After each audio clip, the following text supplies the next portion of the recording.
इस चैप्टर में देखिए दोस्तों, हम लोग जानेंगे कि भाई डेजर्ट्स में, रेगिस्तान में लाइफ किस तरीके की होती है। देखिए आखिरी चैप्टर है ये, क्लास 7 ज्योग्राफी की इस किताब का। यहाँ पे हम लोग डेजर्ट्स के बारे में काफी सारी चीजें जानेंगे। सबसे पहले तो देखते हैं कि भाई ये डेजर्ट्स होता क्या है। तो desert is an actually arid region. Desert is an arid region characterized by extremely, यहाँ पे कैरेक्टराइज्ड की स्पेलिंग गलत लिखी, एक्सट्रीमली हाई और low temperature and has scarce vegetation. यानी सबसे पहले चीज आपको ये समझ में आई कि जब डेजर्ट्स का आप नाम सुनते तो आपके दिमाग में क्या चीज आती है? रेगिस्तान। तो आपको अपने राजस्थान के इलाके में जो डेजर्ट है, ग्रेट इंडियन डेजर्ट जिसको बोला था, वो आपके दिमाग में आएगा। अब जब वो आपके दिमाग में आएगा तो आपको लगेगा भाई डेजर्ट में बहुत गर्मी होती है। लेकिन जहां पे एक्सट्रीम गर्मी पड़ती है फ्रेंड्स, वो भी डेजर्ट्स हैं, और जहां पे एक्सट्रीम ठंडी पड़ती है वो भी आपके डेजर्ट्स हैं। तो दोनों होते हैं डेजर्ट्स, ठीक है। अब चैप्टर 5 में हमने देखा था कि भाई वाटर के दम पे लाइफ है, प्लांट्स की, एनिमल्स की, पीपल की। अगर आपके पास पीने का पानी ना हो तो आप जिंदा नहीं रह सकते। इसलिए लोग उस जगह पे रहेंगे जहां उनके पास पीने का पानी हो, जहां उनके पास उनके कैटल्स को, उनकी भेड़ बकरियों को चराने के लिए घास हो, ठीक है। तो इस तरीके की चीजें हो जहां पे सफिशिएंट अमाउंट ऑफ पानी हो ताकि वो अपने क्रॉप्स को ग्रो कर सके। इसीलिए पैडी वगैरह की प्लांटेशन आपको गंगा ब्रह्मपुत्र प्लेन्स में मिलती थी। ये सब चीजें मैंने आपसे पहले बात की है। लेकिन जैसे तैसे करके हजारों सालों से लोगों ने अपनी आदत डाल ली है एक्सट्रीम हार्श टेम्परेचर्स में रहने की। यानी as hot as fire deserts या as cool as ice deserts में भी लोग रहते हैं। बहुत सारे डेजर्ट्स एरिया पूरी दुनिया में पाई जाते हैं। इन डेजर्ट्स एरिया की खास बात क्या होती है? यहाँ पे पानी बहुत कम बरसता है, वेजिटेशन ना के बराबर है यहाँ पे, और टेम्परेचर एक्सट्रीम है। तो भाई अगर बहुत गर्मी है तो उसे आप बोलोगे हॉट डेजर्ट, सर्दी है तो उसे आप बोलोगे कोल्ड डेजर्ट। अब क्या इंडिया में कोल्ड डेजर्ट मिलते हैं? तो भैया आप चले जाइए कारगिल साइड, द्रास सेक्टर, वो पूरा का पूरा कोल्ड डेजर्ट है, ठीक है। वहां पे एकदम ऊंचाई पे कारगिल साइड पे चले जाइए, पूरा पूरा कोल्ड डेजर्ट ही है वो। वहीं पे रेगिस्तान पे आ जाइए, वो हॉट डेजर्ट है। इनफैक्ट अगर राजस्थान की अगर आप बात करो ना फ्रेंड्स, तो राजस्थान में जो ग्रेट इंडियन डेजर्ट है, सर्दियों के समय पे यानी नवंबर दिसंबर के समय पे रात के समय इन रेगिस्तान में बहुत ठंडी हो जाती है राजस्थान में। कभी अगर आप वहां पे हो तो आपको ये पता चलेगा। नॉर्मली उन डेजर्ट्स को, जैसे कि ग्रेट इंडियन डेजर्ट या फिर सहारा डेजर्ट देखेंगे अफ्रीका को, तो इनको देख के आपके दिमाग में आएगा भैया ये तो हमेशा गर्म रहेगा। लेकिन नहीं, सर्दियों के मौसम में आप अगर वहां पर रात में जाएंगे, गजब की ठंडी होती है। ओके, तो ये हमने कुछ चीजें देखी। सबसे पहले तो हम बात करते हैं द हॉट डेजर्ट ऑफ सहारा। देखिए आप मैप देखिए वर्ल्ड का, और उसमें अफ्रीका का नक्शा देखिए, तो उसमें आपको सहारा डेजर्ट दिखेगा। दिखाता हूं आपको सहारा डेजर्ट। इसके अगले ही पेज पे आपको नीचे पे दिखेगा ये सहारा डेजर्ट। देखिए यहाँ पर ये दिख रहा है भाई आपको अफ्रीका का मैप। इस अफ्रीका के बिल्कुल बीच से निकल रहा है इक्वेटर, और ये जो कलर आपको दिख रहा है ना, इस कलर में यहाँ पे आपको सहारा डेजर्ट फैला हुआ नजर आ रहा है। तो आप देख सकते हैं बहुत बड़े एरिया में ये सहारा डेजर्ट आपका फैला हुआ है। दुनिया का सबसे बड़ा डेजर्ट है। इसका एरिया है 8.54 मिलियन स्क्वायर किलोमीटर। सोचिए केवल इस रेगिस्तान का एरिया है वो है 8.54 मिलियन स्क्वायर किलोमीटर। इंडिया का टोटल एरिया कितना है? 32 लाख, यानी 3.2 मिलियन स्क्वायर किलोमीटर। तो अब आप समझ सकते हैं ये डेजर्ट कितना बड़ा है। 11 कंट्रियों को टच करता है ये सारा desert. Algeria, Chad, Egypt, Libya, Mali, Mauritania, Morocco, Niger, Sudan, Tunisia, Western Sahara. अब जब हमने कंट्रीज का नाम लिया, देख लेते हैं यहाँ पे। सबसे पहली कंट्री बिल्कुल ही आपको वेस्टर्न कोस्ट में नजर आ रही है। इनफैक्ट आप कह सकते हो कि नॉर्थ वेस्टर्न कोस्ट में नजर आ रही है। ये रही वेस्टर्न सहारा, पहली कंट्री। दूसरी मोरिटानिया, ऊपर की तरफ आपको मोरक्को नजर आ रही। तीसरी, चौथी अल्जीरिया, पांचवी माली, छठा नाइजर, सातवां लिबिया, आठवां चाड, नवां सूडान, 10वां इजिप्ट, और 11वां यहां छोटी सी ये जो कंट्री है, ये कौन सी कंट्री है? ये है टूनिसिया। तो इन कंट्रीज में फैला हुआ है आपका ये सहारा डेजर्ट। आपको पता है फ्रेंड्स, सहारा डेजर्ट के ये अफ्रीकन कॉन्टिनेंट के बिल्कुल बीच से इक्वेटर निकलता है। फिर मैंने आपको सवाना ग्रासलैंड्स का भी रीजन दिखाया था, तो ये सवाना ग्रासलैंड्स का रीजन था। यहाँ पे आपका सवाना ग्रासलैंड्स का रीजन था। तो ये ट्रॉपिकल एरियाज थे, और इन ट्रॉपिकल के ऊपर चले जाएंगे आप तो ऑब्वियसली बात है यहाँ पे आपको मिलेगा ग्रेट सहारा डेजर्ट। ओके, कुछ और फैक्टर्स देखते हैं इनके बारे में। जब भी आप डेजर्ट की बात करते हो, जैसा कि मैंने बताया, रेगिस्तान आपके दिमाग में आ जाएगी, वास्ट स्ट्रेचेस ऑफ रेगिस्तान, कुछ इस तरीके की चीजें आपके दिमाग में आएगी। लेकिन जब आप सहारा डेजर्ट की बात करोगे तो सहारा डेजर्ट इतना बड़ा है, उसके बीच में आपको बहुत अलग अलग तरीके के स्ट्रक्चर्स मिलेंगे, जैसे ग्रेवल प्लेन्स मिलेंगे, एलिवेटेड प्लेट्यूज मिलेंगे आपको, इस तरीके की रॉकी बॉडीज बहुत बड़ी बड़ी, जिनकी ऊपर की तरफ सपाट सरफेस है। प्लेट्यूज आपको बताया ना क्या होते हैं? तो सपाट सरफेस वाले प्लेट्यूज बहुत बड़े बड़े इलाके में रॉकी सरफेस पे आपको मिलेंगे, बहुत सारे ओएसिस मिलेंगे, मतलब लहलहाते हुए एकदम ग्रीन। तो अलग अलग तरीके की रॉकी सरफेसेस और आपको लैंड फॉर्म्स मिलेंगे सहारा डेजर्ट में। क्योंकि सहारा डेजर्ट है आपका बहुत बड़ा, जितना ज्यादा बड़ा डेजर्ट होगा उतने ही ज्यादा वेराइट तरीके के लैंड फॉर्म आपको डेजर्ट्स में मिल जाएंगे। और क्या आपको ये पता है दोस्तों कि ये सहारा डेजर्ट जहां पे आज की डेट में सैंड ही सैंड है, बालू ही बालू है, गर्मी ही गर्मी, वो एक समय पे लश ग्रीन प्लेन हुआ करता था। यहाँ पे नदियां हुआ करती थी, पेड़ हुआ करते थे, नदियों में क्रोकोडाइल्स हुआ करते थे। ये सब हमें कैसे पता चला है? सहारा डेजर्ट में बहुत सी केव्स मिली, उन केव की पेंटिंग से पता चला है कि एक समय पे ये भैया लहलहाती हुई जगह हुआ करती थी। Elephants, lions, giraffes, ostrich, sheep, cattle, goats, इस तरीके के एनिमल यहाँ पाए जाते हैं। क्या आप ये वजह ढूंढ सकते हैं कि क्लाइमेट एकदम से कैसे बदल गया और इतना हॉट और ड्राई रीजन ये सहारा डेजर्ट कैसे बन गया? ये मैं आपको दे रहा हूं, आप इसको ढूंढने की एक बार कोशिश करिए। कुछ चीजों में आप अपना दिमाग लगाओ दोस्तों, मजा आएगा। अब अगर देखा जाए कि आज तक का सबसे ज्यादा हाईएस्ट टेम्परेचर कहां मेजर किया गया, तो आज तक का सबसे ज्यादा हाईएस्ट टेम्परेचर सहारा डेजर्ट में मेजर किया गया है। 1922 में त्रिपोली, लिबिया नाम की कंट्री में त्रिपोली है। त्रिपोली के साउथ में एक जगह है अल अजीजिया। अल अजीजिया में 1922 में 57.7 डिग्री टेम्परेचर मेजर किया गया था। आप समझ सकते हैं ना, 57.7 डिग्री टेम्परेचर बहुत ज्यादा होता है। अगर आप मुंबई में आइए तो मुंबई में 42-43 डिग्री जब टेम्परेचर होता है, भाई इतनी भीषण गर्मी बढ़ती है, वहीं पे वहां पे 57.7 डिग्री टेम्परेचर है। आप समझ लीजिए कितनी जबरदस्त गर्मी होगी। जब हमने क्लाइमेट की बात की सहारा डेजर्ट की, तो भैया वो है स्कॉर्चिंग हॉट और पार्च ड्राई, यानी कि हवा में नमी नहीं और पानी, वो जो वेदर है वो बहुत गर्म है। अच्छा, हवा में नमी नहीं है, इससे आप ये कह सकते हो कि वहां की जो गर्मी होगी ना वो बहुत ज्यादा इरिटेटिंग नहीं होगी, क्योंकि मैंने बताया कि वो गर्मी जिसमें ह्यूमिडिटी ज्यादा होती है वो इरिटेटिंग होती है। रेनी सीजन बहुत शॉर्ट है, स्काई क्लाउडलेस है, क्लियर है, बहुत ही कम बारिश होती है, बहुत कम। जो थोड़ा बहुत मॉइस्चर आता है वो पहले ही इवेपोरेट हो जाता है गर्मी की वजह से। डेज में गजब की गर्मी होती है, 50 डिग्री तक टेम्परेचर जाते हैं। दिन में इतना ज्यादा गर्म हो जाता है कि जब सात रात होती है ना, तो रात में वो सैंड गर्म ही रहती है, खासकर गर्मी के मौसम में। ओके, अच्छा आप बोलोगे कि भैया ये सहारा रेगिस्तान में गर्मी का मौसम क्या होता है? तो आपको पता है दोस्तों, सहारा डेजर्ट जो है वो नॉर्दर्न हेमिस्फीयर में आता है। और अगर जब आपका सन इक्वेटर के साउथ में चला जाएगा, इक्वेटर साउथ में कब जाता है सन, ये मैं आपको पहले ही काफी सारी वीडियोस में बता चुका हूं, अगर आपने देखी है तो आपको पता होगा। तो उस समय पे आपके नॉर्दर्न हेमिस्फीयर में होती है सर्दी, तो उस समय पे सहारा डेजर्ट में भी रात में थोड़ी आपको ठंडी लगेगी। लेकिन भाई गर्मी के समय में जब नॉर्दर्न हेमिस्फीयर में भैया सन है, इक्वेटर के ऊपर की तरफ है, उस समय पे तो दिन में तो गर्मी रहेगी रहेगी और वो गर्मी रात तक लास्ट करेगी। ओके, और वही मैंने बताया सर्दियों के टाइम पे इसी सहारा डेजर्ट में फ्रीजिंग कोल्ड हो सकता है, टेम्परेचर 0 डिग्री तक पहुंच सकता है जब ये सन इक्वेटर के नीचे होगा। ओके, फ्लोरा और फौना की बात कर लेते हैं दोस्तों। तो जो वेजिटेशन होती है सहारा डेजर्ट की, उसमें कैक्टस मिलेगा आपको, डेट पाम्स की खेती होती है ओएसिस में, इसके बारे में हम थोड़ी देर में बात करेंगे। एकाशिया मिलेगा, कुछ कुछ जगहों पे ओएसिस मिल जाते हैं, बिल्कुल ग्रीन तरीके के आइलैंड होते हैं जहां पे डेट पाम्स उगाए जाते हैं। इसमें आपको क्या, आपको रेगिस्तान में कैमल्स मिल जाएंगे, हाइनास, जैकास, टॉक्सिस, स्कॉर्पियंस, बहुत अलग अलग वैरायटी के सांप और लेजर्ड्स भी आपको मिलेंगे। ये जो आपको यहाँ फिगर दिख रहा है ना 9.3, एक्चुअली में ओएसिस दिख रहा है आपको। रेगिस्तान के बीच में ये पेड़ नजर आ रहे हैं, ये रेगिस्तान के बीच में आपको पेड़ नजर आ रहा है। होता क्या है दोस्तों कि कभी कभी विंड इतनी ज्यादा बहती है यहाँ पे कि एक जगह से वो सैंड को दूर लेती जाएगी और सैंड वहां पे इतना बड़ा डिप्रेशन बन जाएगा कि अंदर जो कि ग्राउंड के नीचे पानी है ना, वो सतह पे आ सकता है, तो वहां बन जाते हैं ओएसिस। और ओएसिस के आसपास इस तरीके के हरे हरे पेड़ आपको उगते निकल आएंगे, क्योंकि यहाँ पे आपको पानी मिल गया इन पेड़ पौधों को, तो यहाँ पे आपको हरे हरे पौधे, छोटे छोटे पेड़ आपको उगते हुए नजर आ जाएंगे। तो ऐसे ओएसिस बन जाते हैं। जो लोग भटक जाते हैं रेगिस्तानों में, उनको अगर कोई ओएसिस मिल जाए ना, तो ऐसा लगता है कि उनको जान सी मिल गई, क्योंकि ओएसिस के बाद उनको पानी भी मिल जाता है और कुछ लोग भी रहते हुए मिल जाते हैं, तो खाने पीने की चीजें भी मिल जाती हैं।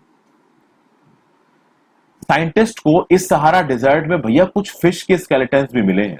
आप सोचिए, इस चीज को उससे कनेक्ट करिए, मैंने पहले जो आपको बताया था कि एक टाइम पे यहाँ पे पानी हुआ करता था, नदियां हुआ करती थी, क्रोकोडाइल्स रहा करते थे। जो फिश के स्केलेटन्स मिले हैं साइंटिस्ट को, ये कैसे मिले? तो ऑब्वियस सी बात है, यहाँ पे कभी परमानेंट क्लाइमेट चेंज हुआ होगा, पहले इतना गर्म नहीं होगा, पहले कुछ इस तरीके का क्लाइमेट रहा होगा कि पानी होगा, फिशेज होंगी, मछलियां होंगी और जीव जंतु होंगे। तो एकदम से ऐसा क्या हुआ कि भैया इतना भयानक क्लाइमेट हो गया, ये आप पता करने की कोशिश कीजिए। यहाँ पे मैं वही बता रहा हूँ, ओएसिस एक छोटी सी फैक्ट है, फिर उस पर आते हैं। डिप्रेशन क्या होता है कि जब हवा कुछ इस तरीके से चले कि एक जगह के सैंड डिपॉजिट को वो दूर उड़ा के लेके जाए और वहां पे दूसरी सैंड डिपॉजिट ना हो, तो वहां पे एक डिप्रेशन सा बनता जाएगा। ओके, और वो डिप्रेशन जब अंडरग्राउंड वाटर तक पहुंच जाएगा तो होगा कि उस चक्कर में गड्ढा बहुत बड़ा बन जाएगा और अंडरग्राउंड वाटर सरफेस पे आ जाएगा, तो वहां पे पानी का एक सोर्स निकल आएगा, ओएसिस, जो कि उस इलाके को बना देगा फर्टाइल। और इस पानी के चारों तरफ लोग सेटल कर सकते हैं, वहां पे खेती हो सकती है, डेट पॉम की, दूसरे क्रॉप्स को उगाया जा सकता है। कभी कभी इस सहारा डिजर्ट में एबनॉर्मली लार्ज ओएसिस मिल जाते हैं, जैसे कि एक ओएसिस है मोरक्को में जिसका नाम है तफीलालेत ओएसिस, TAFILALET ओएसिस। ये मोरक्को में फैला हुआ 13,000 स्क्वायर किलोमीटर के एरिया में। इसकी फोटो आपको कुछ इस तरीके की नजर आएगी।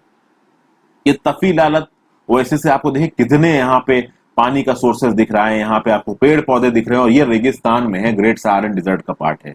तो आप समझ सकते हैं कि ग्रेट सहारन डिजर्ट में हर जगह सैंड नहीं, कुछ इस तरीके के ओएसिस भी मिल जाते हैं। हालांकि ये तो सबसे बड़ा ओएसिस है, और भी बहुत से ओएसिस मिलते हैं आपको इस ग्रेट सहारन डिजर्ट में। अब लोगों की बात कर लेते हैं जो यहाँ पे रहते हैं। भाई देखिए, जो सहारा डिजर्ट है, भले वहां का क्लाइमेट हार्श है, लेकिन तब भी वहां पे बहुत अलग अलग ग्रुप्स के लोग रहते हैं और वो अलग अलग एक्टिविटीज करते हैं। जैसे वहां पे कुछ ट्राइब्स मिलती हैं जिनका नाम है बेदुइन्स और तुएरक्स। तो ये बेदुइन्स और तुएरक्स आपकी कहाँ मिलेंगी? सहारा डिजर्ट मिलेंगी। ये नोमैडिक ट्राइब्स हैं, यानी एक जगह से दूसरी जगह ये लगातार मूव करते रहती हैं अपने लाइव स्टॉक्स के साथ। इनके पास गोट्स होती हैं, शीप्स होते हैं, कैमल्स होते हैं, हॉर्सेस होते हैं, इनका मिल्क खाते हैं ये। इनके हाइट से, इनके चमड़े से ये लोग, ऑब्वियस सी बात है, जब इनको मार देंगे तो इनकी स्किन निकाल के उससे ये लेदर बेल्ट्स बनाएंगे, चप्पलें बनाएंगे, लेदर की और चीजें बनाएंगे।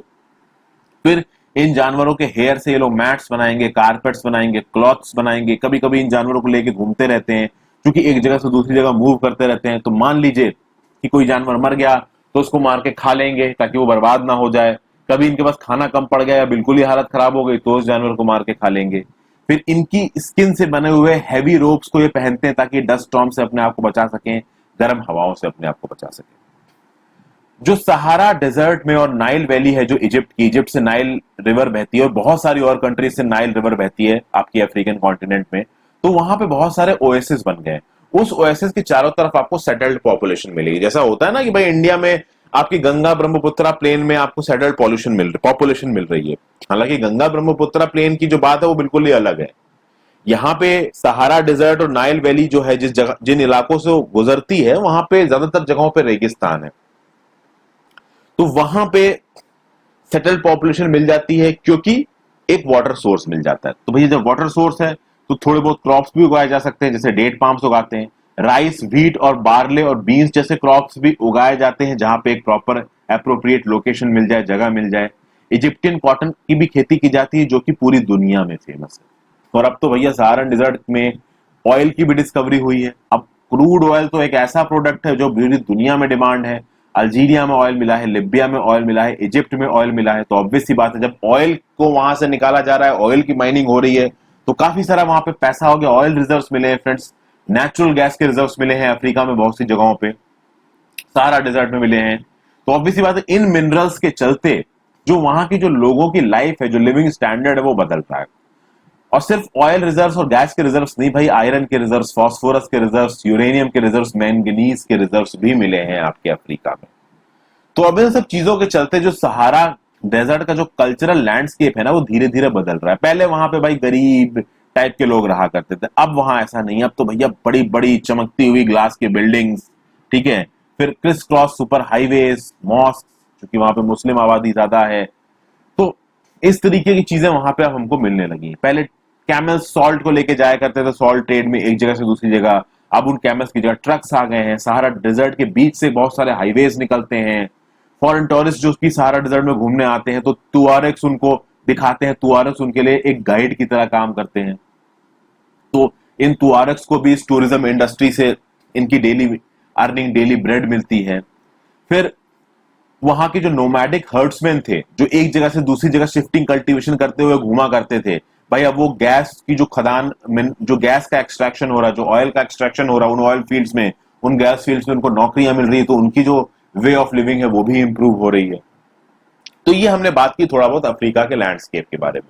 अब हम आ जाते हैं हमारे प्यारे भारत में वापस, और यहां पे बात करेंगे सबसे पहले किसकी, सबसे पहले बात करेंगे लद्दाख के बारे में। देखिए लद्दाख शब्द की अगर बात की जाए तो लद्दाख शब्द दो चीजों से मिलकर बना है। ला होता है इसमें माउंटेन पास, और डाक होता है कंट्री। और लद्दाख में ही द्रास नाम की एक जगह है, one of the coldest inhabited places on earth is located in Ladakh. ये पूरा का पूरा डेजर्ट है, तो इंडिया में कोल्ड डेजर्ट आपको यहां पे मिलेगा। तो पूरा का पूरा लद्दाख आपका कोल्ड डेजर्ट ही है। ओके, अब सबसे पहले जब लद्दाख की बात आई तो फ्रेंड्स लद्दाख और जम्मू एंड कश्मीर, इसके एक बार एरिया को देख लेते हैं। तो देखिए ये है जम्मू एंड कश्मीर का मैप। इसमें आपको अक्साई चिन्ह दिख रहा है। ये अक्साई चिन्ह का इलाके को चाइना ने ऑक्युपाई कर रखा है। जब 1962 का वॉर हुआ तो भाई चाइना इस इलाके में घुस आया, उसने इस इलाके को ऑक्युपाई कर लिया। पाकिस्तान ऑक्युपाइड कश्मीर आपको नजर आ रहा है। एक बड़ा हिस्सा पाकिस्तान ऑक्युपाइड के कश्मीर में है, पाकिस्तान के पास है, जिसको ये लोग गिलगित बल्तिस्तान भी बोलते हैं। और एक छोटा सा इलाका ऊपर की तरफ है जहां पे चाइना पाकिस्तान इकोनॉमिक कॉरिडोर निकल रहा है। ये एरिया पाकिस्तान ने इलीगली चाइना को दे रखा है। और जो येलो रंग में आपको इलाका दिख रहा है ये एक्चुअली में आपका इलाका है हमारे जम्मू एंड कश्मीर का दोस्तों। ओके, अब फिलहाल के लिए अभी देख ले कि जब हमारा ये अभी लेटेस्ट कॉन्स्टिट्यूशनल अमेंडमेंट एक्ट आया था, पता ही कौन सा कॉन्स्टिट्यूशनल अमेंडमेंट एक्ट था कि भैया कश्मीर, जो जम्मू एंड कश्मीर एक स्टेट था, उससे स्टेट का दर्जा छीन लिया गया और जम्मू एंड कश्मीर को बना दिया गया एक यूनियन टेरिटरी, और लद्दाख को उससे अलग करके बना दिया गया एक यूनियन टेरिटरी। तो लाल रंग का जो दिख रहा है ना वो है आपका Jammu and Kashmir union territory, और जो लद्दाख दिख रहा है वो है लद्दाख यूनियन टेरिटरी। ये हमारी ऑफिशियल पोजीशन है। यहाँ पे जो लाल और डार्क ब्लू आपको दिख रहा है ये पूरा इलाका हमारे पास है। हालांकि इसमें से बहुत सारा इलाका पाकिस्तान ने और चाइना ने इलीगली ऑक्युपाई करके रखा हुआ। तो आई होप कि आपको अब बाउंड्री समझ में आ गई है जम्मू एंड कश्मीर की, और लद्दाख कितने इलाके में है और जम्मू एंड कश्मीर कितने इलाके में। अब आ जाते हैं इनके फिजिकल फीचर्स में।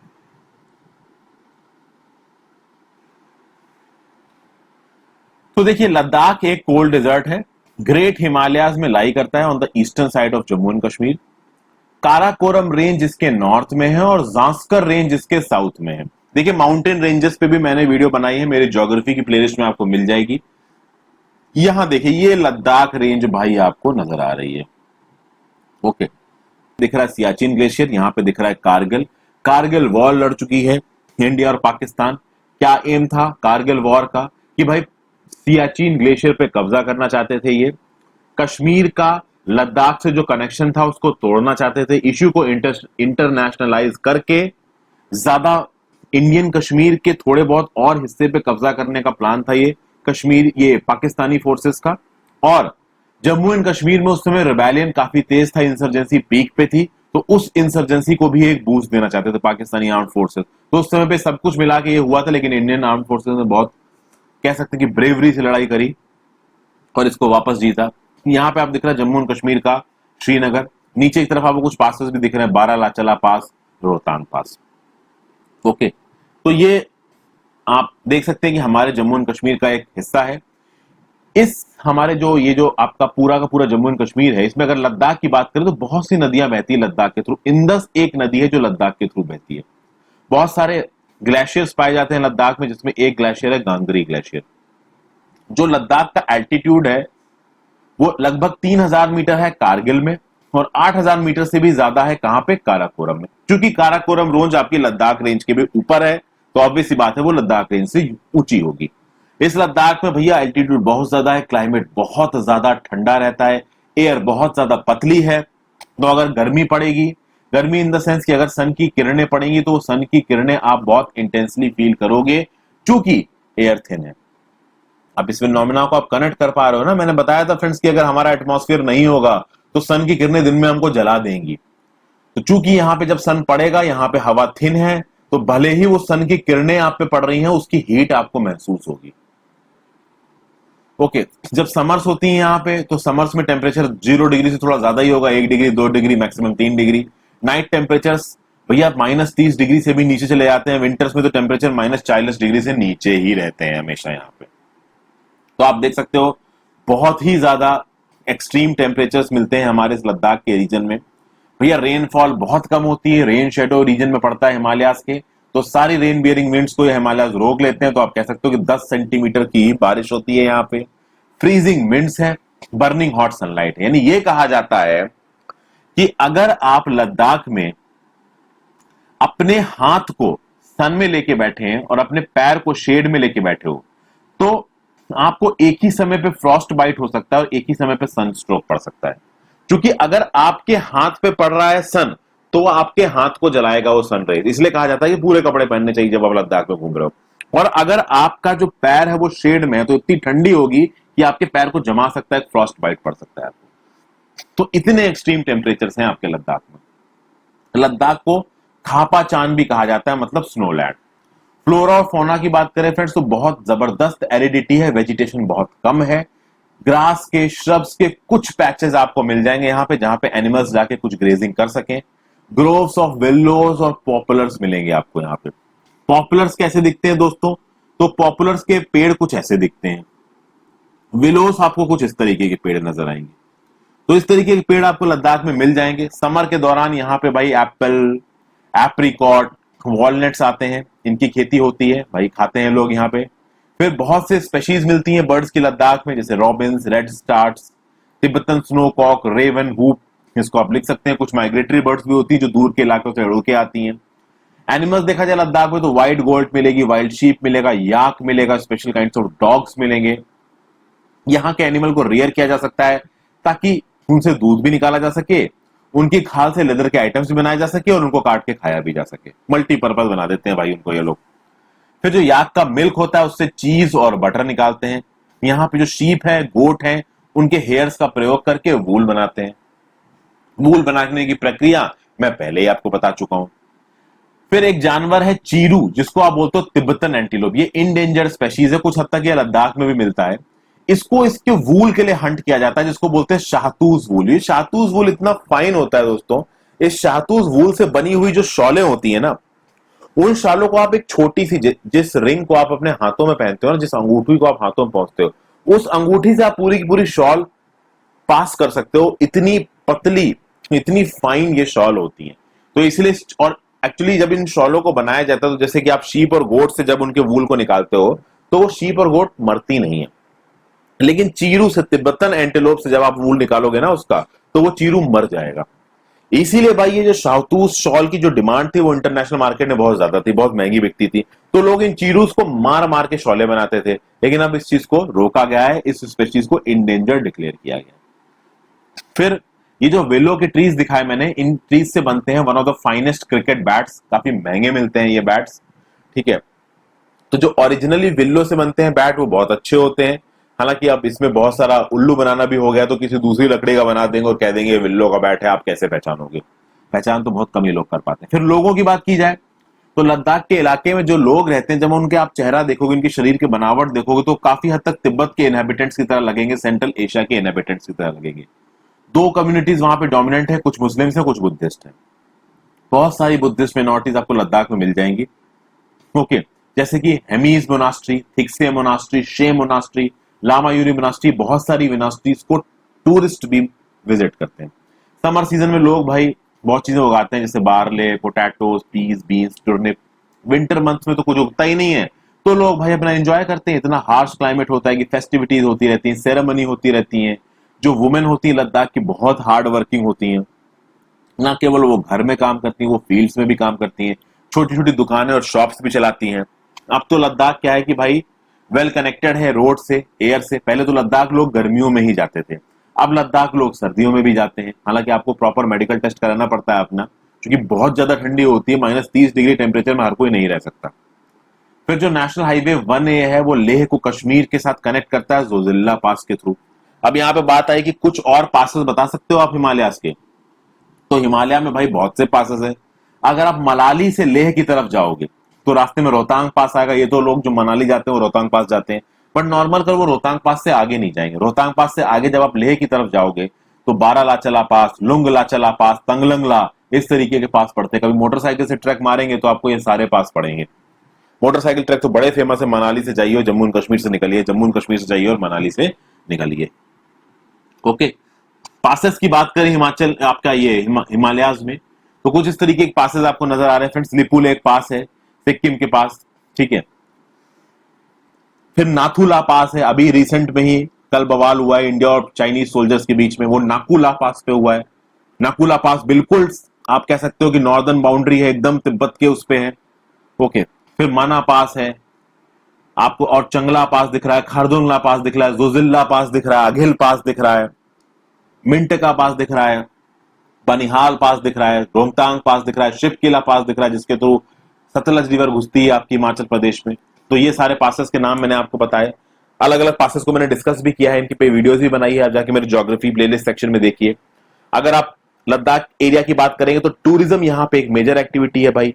बाहर से, इंडिया से लोग आते हैं, इनफैक्ट विदेश से लोग आते हैं यहाँ के कल्चर को देखने के, यहाँ के क्लाइमेट को देखने के लिए, ग्लेशियर्स को देखने के लिए, ट्रैक्स जाते हैं ग्लेशियर में लोग यहाँ पे। लाइफ भी यहाँ के लोगों की बहुत तेजी से मॉडर्नाइज हो रहा है, जैसे जैसे रोड्स और रेलवे, सॉरी रेलवेज नहीं, रोड्स और एयरवेज डेवलप हो रही हैं, तो यहाँ के लोगों का कनेक्शन बाकी इंडिया के साथ तेज हो रहा है। लद्दाख के लोग नेचर के साथ रहते हैं, तो उनको पता है कि नेचर को कैसे सेफगार्ड करना है, ठीक है। क्योंकि वहां पे वाटर की कमी है, फ्यूल की कमी है, तो इसलिए बहुत ध्यान रखा जाता है। आपको एक पर्सन का नाम बताता हूं फ्रेंड्स, आपने 3 इडियट्स देखी होगी। 3 इडियट्स में आमिर खान का जो कैरेक्टर है, उस आमिर खान के कैरेक्टर में एक ओरिजिनल जो पर्सन है, उनका नाम है सोनम वांगचुक, नाम है इनका सोनम वांगचुक। बहुत ही टैलेंटेड आदमी है। आमिर खान ने फुनसुक वांगडू का किरदार निभाया था, वो एक्चुअली सोनम वांगचुक पे है। तो सोनम वांगचुक ने कुछ दिन पहले, कुछ सालों पहले एक्चुअली में एक इंटरव्यू दिया था, जिसमें उन्होंने कहा था कि भाई लद्दाख का जो लैंडस्केप है वो बदल रहा है, धीरे धीरे वो डिग्रेड हो रहा है। लद्दाख एक माउंटेनियस रीजन है, एक लिमिट से ज्यादा टूरिस्ट या फिर इंटरफेरेंस अगर उसकी इकोलॉजी में होगा तो वो डिस्ट्रॉय होगा। इस चीज के बारे में सोनम वांगचुक ने बात की। तो अगर हम एज अ टूरिस्ट वहां पे जाते हैं तो ये हमारी रिस्पॉन्सिबिलिटी बनती है कि हम उसको सेफगार्ड करें, क्योंकि वो हमारे ही देश का हिस्सा है। तो ये था ये चैप्टर फ्रेंड्स। मैंने क्लास 7 की ज्योग्राफी की किताब कंप्लीट कर लिया। आई होप आपको ये वीडियो पसंद आई हो फ्रेंड्स। तो इस वीडियो को लाइक जरूर कर दीजिएगा, इस चैनल को सब्सक्राइब कर ले दोस्तों। देखिए, लाइक और सब्सक्राइब करने में आपका कुछ भी नहीं जाने वाला है। अगर आप ये कर देंगे तो यूट्यूब मेरे वीडियोस को यूट्यूब के एल्गोरिदम में थोड़ा ज्यादा प्रमोट करेगा, तो मुझे थोड़े ज्यादा व्यूज मिल सकते हैं। अगर आप कुछ करना चाहते हैं तो मेरे लिए बस इतना ही कर दीजिए दोस्तों। Thank you for watching this video friends, have a great day, बच के रहें, गुड बाय।